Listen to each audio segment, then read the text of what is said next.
So this is the You Get It LinkedIn Live show. You Get It standing for unabashedly giving all the time. My 12th episode guest is Samara Williams. Welcome to the show, Samara. Thank you. Happy to be here.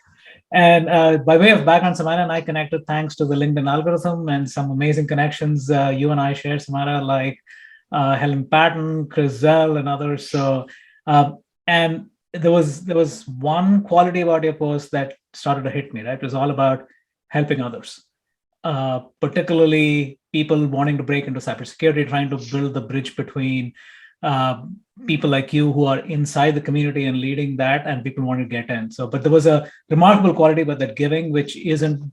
It was not just the giving; it was the unabashed giving. It was constant. Right, so we'll get into that in a bit. Um, so, from your perspective, and I do this with all my You Got It guests, right? The first thing is, do I have anything worthy of giving? That mental obstacle, right? Somebody sitting over there saying, okay, like, are people even going to care what I'm going to talk about? So talk about like your journey, both from your amazing TED talk, how to keep your shit safe, Yep. to where you are right now. But I mean, you've been kind of blowing past all of these mental obstacles. How did you do that? Yeah. Well, on a jokey side, I love attention. Okay, that's half truth, half joke. The other aspect of it is I was, oh my gosh, very much like that. Right. When I got on social media, when I got on Twitter, I people don't care what I have to say. Right. But then I started paying more attention to the aspect of diverse thought. Right. And how I actually care about what people say, what they think, their perspectives. So why wouldn't they care about mine? I actually recently, well, it was yesterday, took a training. It was a training for Cardinal Health, and it was Franklin Covey's 6 critical practices for leading a team. And there's, I don't remember the practice. I need to study a bit more, but there's an aspect of it that says if you want to make small changes, change your behavior. If you want to make a huge impact, change your mindset. And that's all that is, right? It's changing a mindset that people do care about what other people think, right? It gives people are interested in your experiences and your perspective. So as soon as I made that mindset shift, it was nothing. Now I'm all over the place. I'm thinking people are tired of me at this point, right? It was like, now this mindset, I'm out of control. But it's true, right? So that small change is simply posting something, right? But once you believe in what you're saying, other people will too. Yeah, and I think that's so powerful, right? Talk about behavior. Behavior is like incremental, but mindset is takes you through Yes. many obstacles. So the follow on to that is, I will start giving once I've climbed my mountain. I've conquered Mount Everest, right? Or Kilimanjaro, pick your favorite mountain. And once I get there, I'm going to tell the rest of the world, like, hey, how do you deal with high altitude and low oxygen density and all that? But to your people like you and others, right? I mean, every step you're taking, you're helping, looking back and saying, hey, how can I help the next person? So again, how do you go about that thing? The journey, your destination may not be where you think you're going. Yeah? Your destination could end tomorrow or something else might happen. So you have to give even while you're journeying. How do you, again, how did that mental shift come out, or were you born with that behavior? No, I wasn't born with that behavior. I was born with just being naturally opinionated, right? So people come to me when they want an opinion because they know I have one on every single subject. So from my perspective, is it easier to give when you have more experience to talk about? Sure, especially in an industry, right? But the important thing to remember is that everyone has a certain privilege, right? And this has nothing to do with race, privilege in and of itself, okay? Everyone has a certain level of privilege, whether it's in a job, whether it's with your family, whether it's with your health or anything like that, right? And if you are so fortunate to have that privilege, you need to be sharing that privilege, because there is someone else that does not have that privilege and needs help navigating situations related to that subject or, privilege, right? I'm just saying privilege over and over again, so trying to find other words and they're not coming to me. But that is where when that mind shift changed, right? It was around the same time where I started saying yes to everything. Mm-hmm. Any opportunity that just came my way. I'm pretty sure the first time you asked me to be on one of your talks, yes, I said yes. I said yes first, and I completely didn't think about anything else after that, right? I didn't think about what the consequences of being on your show was. I didn't think about, well, am I even going to like this guy? I didn't think things like that. Hopefully that's Well, no, I validated. say yes to everything. No, I'm much more selective now, and you have my time, Ashwin. But I just said yes, right? That mind shift change. I'm open to every opportunity. Opportunities breed other opportunities. That was at the same time, right? Taking on opportunities, experiencing new things, it results in a new privilege, right? Now that I have all of this privilege from all of this experience, including the TEDx, I feel that it is my duty to talk people through that and bring people up. Yeah, and it's also so. I mean, one of the things that again kind of got to me, right, is just the ability for people to put something so succinct and powerful on the LinkedIn profile. And I'm going to read off yours, right, which is my passion drives me to aspire to be a transformational leader and servant mentor that inspires others to find their purpose. Now, you don't find these. I'm being stereotypical over here, but you don't usually find these in cybersecurity profile leaders headline. It's usually about Sure. where they've been, how big of an organization they've grown, and companies that they've been with. So, and again, how, I mean, at what point did you realize that there is more to life than touting about your achievements and where you've gone and talking about the fact that you want to help others find their purpose? Yeah. So I'll start. So at 13 is when I came out to my family. That is when I found my identity, right? That is a much younger age than most people, right? So again, privilege, right? It's all going to come back to that. Okay. But so at this point, I help people through that as well, what that looks like for them, because I've had so many years of constantly coming out over and over again, right? And I've had a lot of practice. So I'm missing your question. No, so the point is, again, going back to a profile headline, which talks about how you help others find their finding purpose. purpose. Yeah. Yes. So being that I found my identity early on, right? And I found out so throughout my life experience, I figured out what exactly, what meant more to me, right? I was able to prioritize things, understand what matters to me, to my family. And I actually realized early on in my career what industries I wanted to work in. And it's because I need purpose, right? So cybersecurity is amazing. It's interesting, but I still need to be making a difference, leaving a legacy, making an impact to get out of bed. I have to, right? So the reason, and that is what drives me with everything. So when I say yes, when I show up and do things, when people reach out to me, imposter syndrome sets in, right? And then I say yes immediately because I know, right, that my goal is to make an impact, right? Say yes, figure the rest out later, essentially.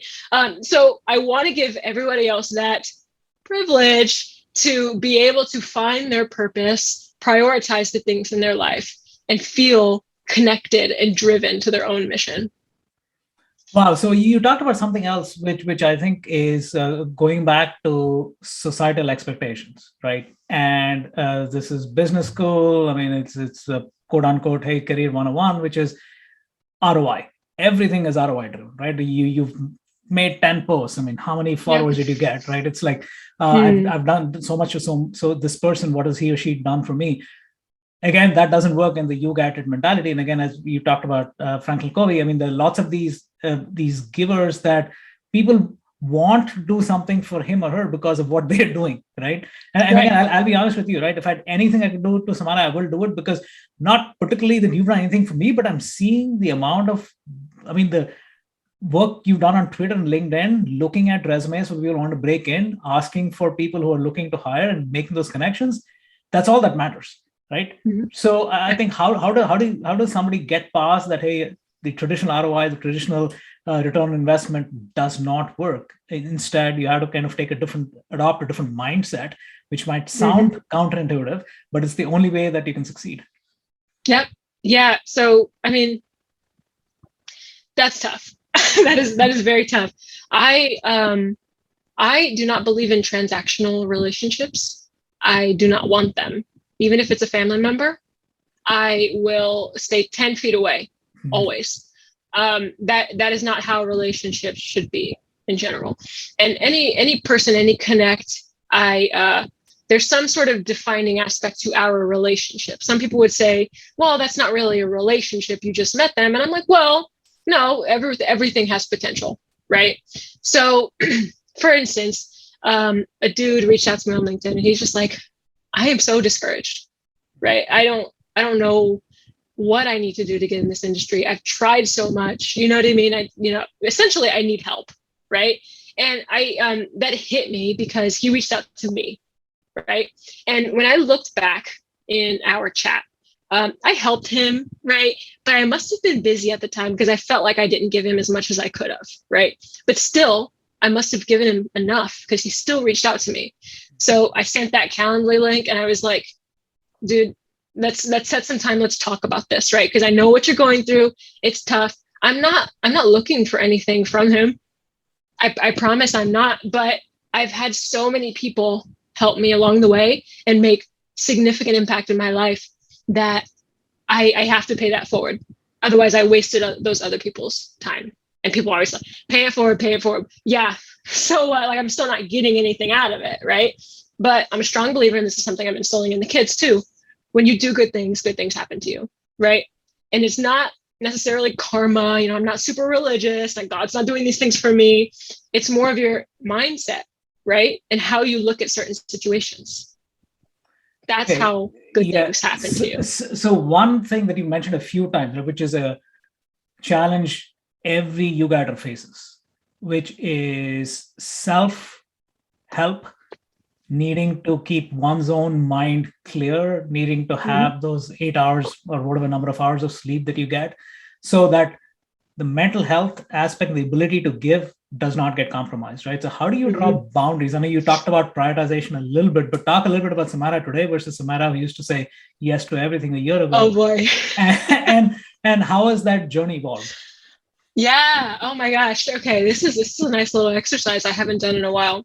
So let's see. When I was saying yes to everything, I did not have the amount of connections and relationships I do now, right? I was on LinkedIn. I liked stuff. I didn't post much. I wasn't even on Twitter, right? In terms of being an InfoSec person.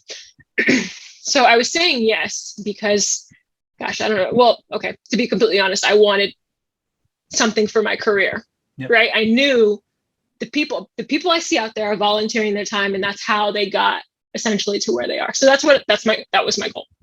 And along the way, right, I found that purpose, what I wanted to do, what I wanted to, how I wanted to help people. But now I have these opportunities that were created from other opportunities, right? People that I've met volunteering, who have, brought me along, lifted me up, right? And me to them as well. So now the opportunities are endless. Now I can be more selective. Now I'm asked to do speaking engagements that maybe I can charge, and make something off of the work that I'm doing. And kids help. adopting 3 kids definitely makes you reassess what you're doing with your life. So I'm gonna jump back for just a second here. I took a leadership assessment of myself, and it was the Berkman test, and essentially gives you like percentages of what you need in your life. I had 90 something in scientific, right? And he was like, well, that's why you're in, cybersecurity. You like, the scientific aspect of things. But then I had 70 something in social service. And and the guy who was debriefing me was like, you never see this. You never see a scientific person who would also, and he was like, you fulfill the scientific aspect of yourself. With your career, the social service aspect must be the social, the volunteering, the adoption even, right? Building that legacy, trying to make someone else's life better, right? So back to now, Samara has a big job, she's leading a huge team for a Fortune 16 company. She adopted 3 kids all at once. Her time is limited. The time she does want to spend is with herself in her own mind, right? Or, with her wife, with her TV shows. So, and yes, I said TV shows. I love my shows.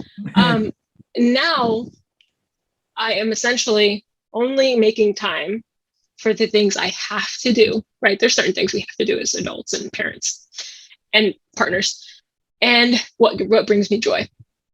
So if it is not bringing me any joy, and joy could be, my passions, my purpose, helping others, maybe fun, like legit fun, or making me feel good in any kind of way, I'm not doing it. Plain and simple. And that should be enough reason for anyone. Yeah, no, I think that's so critical, right? For people to realize that as you mature, as your life changes, as you have taken on other responsibilities, to be able to kind of be more selective about what you do. One other question, and this comes back to consistency, right? And with you gatherers, again, this giving all the time aspect. It's not like, oh, Sunday, time to give, right? Right. So how do you get into that mode of saying this is not a this is not an activity that I'm going to do 15 minutes and then this become like you're saying, it's part of who you are. I mean, look at you. This is who you are. I mean, you're living a life of purpose that is about helping others. So again, how do you get past that? Okay, it's an activity checkbox, move on to my life, to, hey, no, this is who you are. Yeah, you know what? And I might have had a little bit of an epiphany just then when you were asking your question, because before I was saying yes to different opportunities, right? To create other opportunities. And it was a no-brainer. Somebody brought me an opportunity. Oh, yeah, this is awesome. I could totally do this, right? It's within my means and it's going to help me. So why not? It is now shifted to people that need help, right? I generally just say yes. You know what I mean? Now I'm just saying yes because it's within my means to help them, and it's going to create some sort of opportunity for them, hopefully, right? So I have essentially, everyone who's listening has witnessed my mindset change when it comes to saying yes, right? I am incredibly selective. I now say no to opportunities. I now say yes to helping everyone. How that's going to change, I don't know. Well, we'll see. But it's true. And I think that's why it goes back to, I always get back to people who DM me, right? They're okay. To be completely honest, but let me change that statement. I don't get back to everyone because there are certain people that just hit me up and say hi. Yeah. And what am I supposed to do with that? If you're listening to this, please, when you DM somebody, send content, okay? The highs, the hays, the hellos, and especially if you're reaching out to a woman, the hello beautifuls, hi gorgeous, we are going to ignore you immediately. That is not a compliment. Yeah. It is not. Okay. I'm sorry. Let me get off of that. But did I answer your question? No, you did. I think that aspect of it, which is to really kind of go back to the consistency, right? And to your point of the mind shift of getting away from and it's interesting as this epiphany, right? But sometimes you don't think about these things. Like, okay, so I'm saying yes when it's helping others, and I'm saying no to opportunities that actually help me, right? So it's great to hear that. So one final question, right? Which is for people who are not you-gatherers, right? And who see people like you, who see lots of others out there who are doing it and saying they're fascinated by how they're able to get so many quote unquote followers, how they're able to get so much engagement, but what's in it them, they realize that, hey, it's because of their giving, right? So what's that one thing a non-you-gatherer can he or she start doing today if they want to get on the path to become a you-gatherer? It's not one thing. It's never one thing. Every time you ask me, I never do one thing. So there's a couple of things, right? One aspect is self-reflection, right? The other aspect is it's kind of like just do it, right? Do you have free time? Like, are you ever bored? Like that could be that space where you are helping someone instead, right? That could be where you are reaching out to others. And nonprofits were my way of getting into that and getting into helping people, getting people cybersecurity scholarships, just volunteering in general, right? And giving. What are you doing that is not only for yourself? That was a big thing for me. I sat down one day, I don't even know why. I sat down one day and I said, what am I doing for other people? Like, I'm literally only for myself and, sometimes my wife. And now I'm having to make time for myself because everything is for everyone else. right? I would prefer that. I would completely prefer the latter. So the self-reflection aspect, right? I'm going to try not to pontificate here. The self-reflection aspect of it does have a little bit to do with that mental health and any sort of trauma that you might have been through in the past. And now, when I say trauma, it's not a fatal accident, right? It's not somebody dying. There can be mild traumas in your life where you've experienced something that hurt you to your core, that has changed you, okay? And if that is somebody that you helped that turned around and stabbed you in the back, that's hard. That hurts. Every time you open yourself up to somebody, it's a possibility, right? That stuff is scary, and those feelings are completely valid. But I would encourage to look into yourself, understand why you are the way that you are, right? And it's tough. That stuff is hard. And most people need help. That's why they have therapists. But look inside yourself, understand where you are, why you're only, feeding yourself essentially. And then see how you can get out of that mindset, right? Change the mindset, change your behavior to start seeing your impact. Wow. I know this is going to be power pack, but again, always. It's like always great chatting with you. And again, it's good to talk to you in a quote unquote non-cybersecurity setting, right? Because it kind of uncovers the human being, which I mean, I knew aspects of you, but again, thanks for opening up, and hopefully for people out there who are watching this can learn a few things in terms of what it is to become a yogator. And then I think your whole epiphany, your journey, the mental health, and so many things we covered in a short 25-minute session. So again, thanks for your time, Samara. Absolutely. And anybody who needs help, just reach out. Yeah, and she will respond, believe me. I will. Just don't say hi. Say something other than that. say everything you need. Yeah, on that high note, thank you. Absolutely.